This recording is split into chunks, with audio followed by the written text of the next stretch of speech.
think like the rest of the world, the fear was the unknown really. COVID or not, the fear of business owners is, and particularly Tom Elliott and I, who are really passionate about E.C.D, is the fear of the responsibility.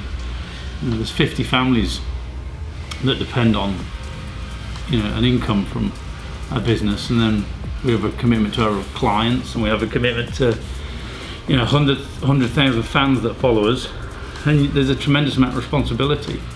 And when the unknown happens, like COVID, that responsibility becomes even greater. As soon as the lockdown started, we noticed that the flights just were cut. So there's basically no flights. So our whole model of shipping just in time via air pretty much was gone overnight.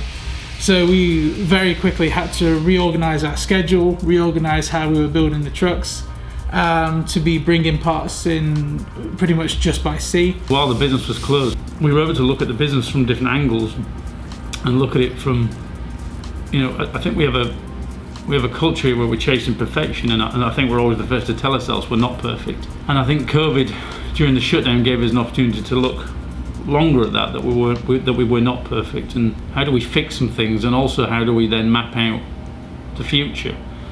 And I think it was a really good time for Tom Elliott and I to reflect on a few things and make some changes. And all we could possibly do here was to keep sourcing new vendors, keep sourcing the parts, keep pushing our current vendors. And a lot of them, to be fair, did step up, and they work with us on back orders, they work with us on problem parts, they work with us on pretty much everything. To our surprise, we actually were able to capture more sales than ever before. We broke every record in the company with the highest spike in the month of July. We had a total of 9 sales. We're average more like 4 or 5. So with the lockout, of course, we weren't sure in which direction things were going to go, but fortunately things turned out in the right direction.